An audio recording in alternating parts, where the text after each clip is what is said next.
Hi everyone, welcome to a new relevant history video. I'm Fabian. Please ignore the fact that my glasses are half broken and they have tape all over them. Now that you think about it, my glasses like this either make me look like Teddy Roosevelt or Vegeta from Dragon Ball Z.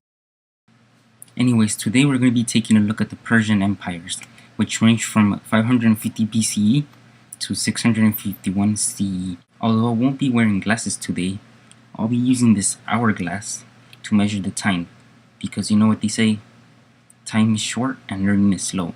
So let's get right to it. The first thing we need to know is where to find Persia in the real world, which is right here.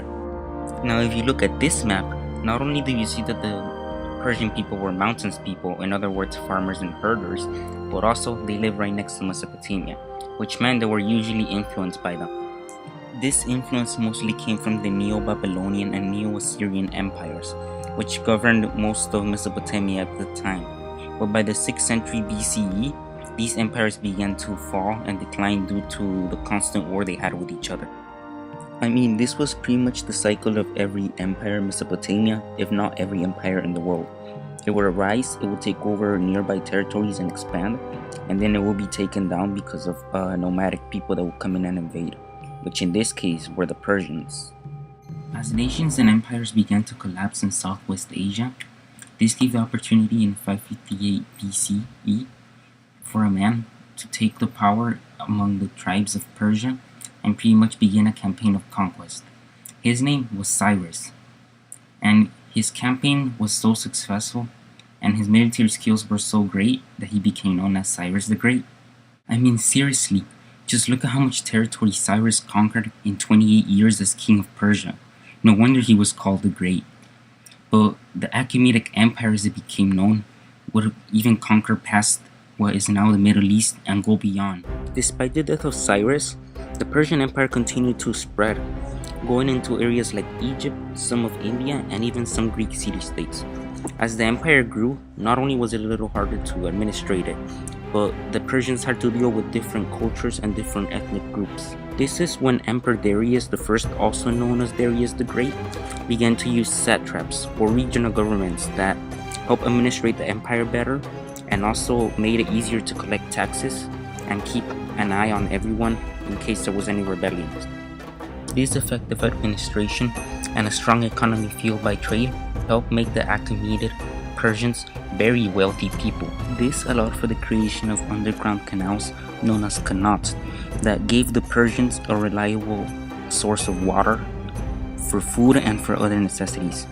In addition, the Persians knew how important it was to build roads and connect their very huge empire, which is what they did. Similar to Rome, they built a lot of roads, especially the Persian Royal Road, as shown here, which connected the main cities of the empire and was the main road. There were so many roads in the Persian Empire that if you were to make a map out of it and it showed all the roads, it would look similar to a map of Rome showing all of its roads. But what helped keep peace among the people in Persia was that the Achaemenids promoted a policy of multiculturalism, which basically just meant that the Persians did not force their own customs into the people they conquered and actually tolerated their beliefs and their different cultures. This did not mean that the people always enjoyed being ruled by the Persians, especially the Greeks.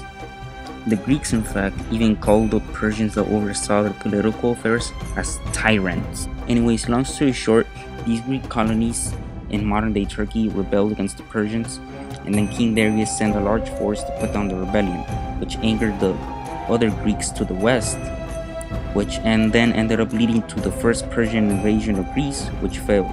Fast forward to the reign of King Xerxes, who was the son of Darius, and he once again also tried to invade Greece, but failed. By the way, I'm gonna say this just like I did in my Greece video. That is not how King Xerxes looked like. This is how the real one looks like, and I'm sorry if that disappoints you. And when I say that hostilities between the Greeks and the Persians were really high, I really do mean it. An example I could tell you about right now is this execution method called scaphism. It was pretty gross if you want to look it up, so beware. It basically means that the Persians will force feed some Greek prisoners milk and honey, cover them with the same substance with milk and honey, and then put them in a swamp to have all the bugs and bees or all the insects pretty much eat them alive. I mean, Cyrus and Darius, you guys were pretty cool. You guys were named the Great. But honestly, what is this? This is actually pretty disgusting, and it's just a terrible way to kill someone. Although the Greeks might have just exaggerated in order to make the Persians look bad. But seriously, whoever came up with this, it's pretty demented. Surprisingly, the Persian and Greek conflict actually ended up in a Greek victory when Alexander the Great came in and conquered the Achaemenid Empire in 331 BCE.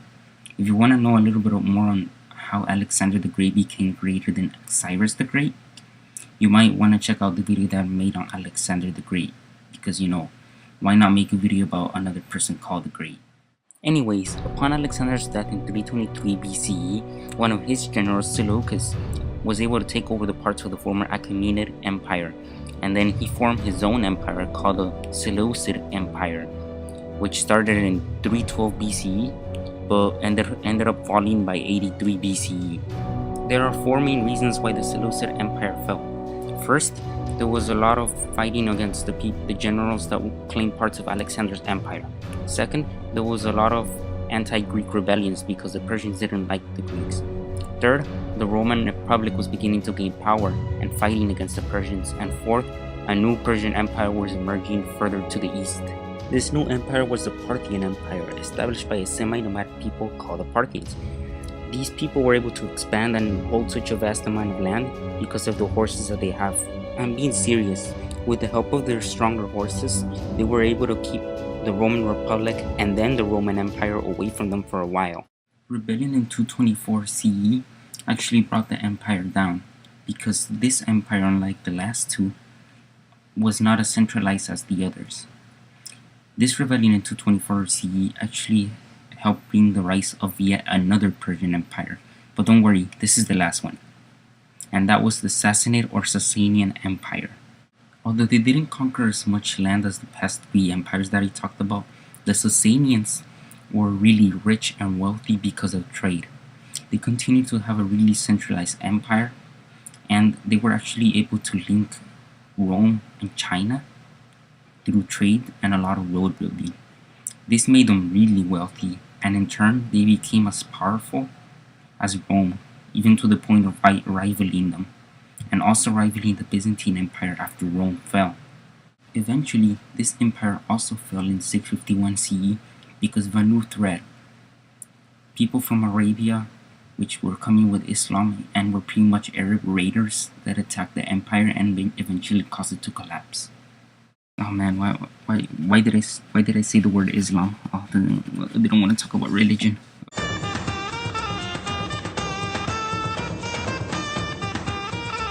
Now you might be asking yourself, Fabian, why did you go over all those four empires for? And it's not just because I wanted to show you the entire picture of Iran's ancient history, but also to show you that over the hundreds of years, and now thousands of years, and despite having different rulers and different empires, Persian customs stuck to the land and were even spread by the people that ruled those areas. Some examples I already talked about were the qanats, or the channels that ran under the mountains that allowed people to get water, because as you should pretty much know, around the areas of the Middle East, it's really hot and it's pretty hard to get the water, so you pretty much need this to survive.